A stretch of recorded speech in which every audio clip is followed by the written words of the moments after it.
তৃণমূল নেতাদের একের পর এক পুলিশি জালে যেতে হচ্ছে, মানে গ্রেপ্তার হচ্ছে তৃণমূল নেতারা। দুর্নীতির অভিযোগ 101 নম্বর ওয়ার্ডের কাউন্সিলর বাপ্পাদিত্য দাশগুপ্ত, গতকাল রাতে তাকেও গ্রেপ্তার করা হয়েছে এবং এবার এই বাপ্পাদিত্যকেও ডিম থেরাপি। কারণ সাধারণ মানুষের ক্ষোভ, একের পর এক ডিম ছুড়ছেন নেতাদের দেখলে এই সাধারণ মানুষ। ধৃত কাউন্সিলর বাপ্পাদিত্য দাশগুপ্তকেও ডিম, দেখুন।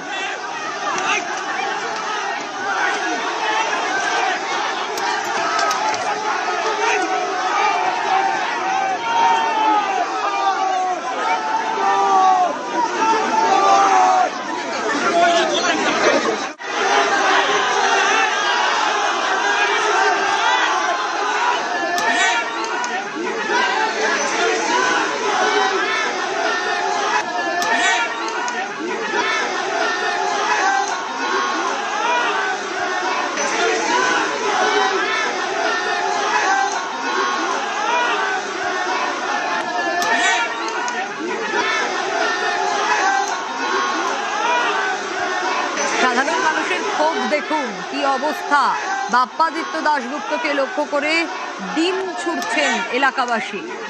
সুদীপ্ত রয়েছে আমার সঙ্গে। সুদীপ্ত, অভিষেক বন্দ্যোপাধ্যায় যেদিন সোনারপুরে গেলেন সেদিন থেকে এই ডিম ছোড়া শুরু হলো, দেখা গেল মানুষের ক্ষোভ বিভিন্ন জায়গায়, যেখানে একটা ট্রেন্ড সেট হয়ে গেল। কোথাও রাগের বশে মানুষ তৃণমূল নেতাদের লক্ষ্য করে ডিম ছুড়তে থাকছেন। হ্যাঁ, এই কাউন্সিলর বাপ্পাদিত্য গ্রেপ্তার হওয়ার পর তিনিও বাদ গেলেন না।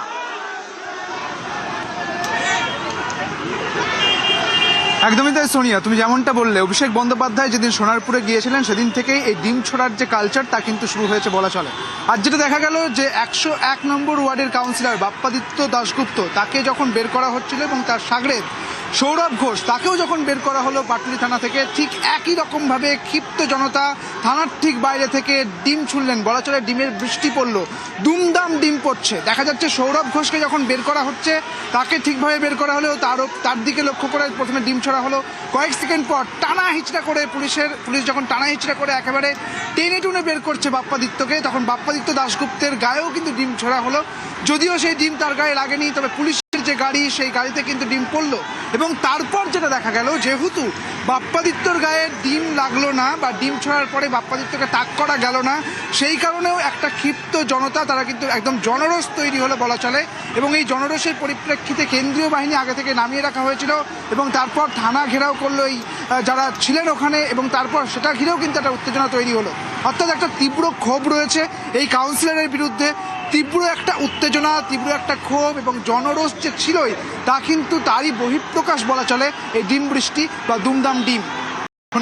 একদমই সুদীপ্ত, অবশ্যই রাগ ক্ষোভ তো থাকবেই। এত বছর ধরে তোলাবাজির অভিযোগ রয়েছে, নানা অভিযোগ রয়েছে, মানুষের থেকে টাকা নেওয়ার অভিযোগ রয়েছে, পরিষেবা দেওয়ার নামেও টাকা চাইতে নেই বাপ্পাদিত্য, এই অভিযোগও রয়েছে। আর তাই সাধারণ মানুষ, উত্তেজিত জনতা রীতিমতো ক্ষিপ্ত, আর তাই ছুড়তে শুরু করেছিলেন বাপ্পাদিত্যকে দেখে ডিম।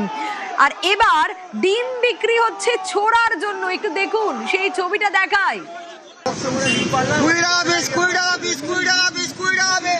ডিম ছুড়তে গেলে সেই ডিমের দাম বেড়ে গেছে, 20 টাকা পিস হয়ে গেছে।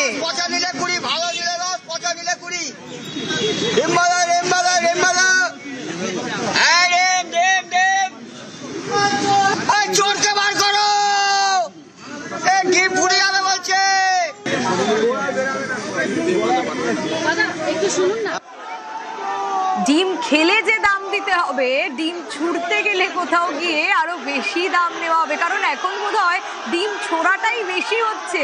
পরপর যেখানে সেখানে যখন তখন সাধারণ মানুষ রাগের বশে ডিম ছুড়তে থাকছেন। কোথাও গিয়ে ডিম থেরাপি চলছে রাজ্য জুড়ে।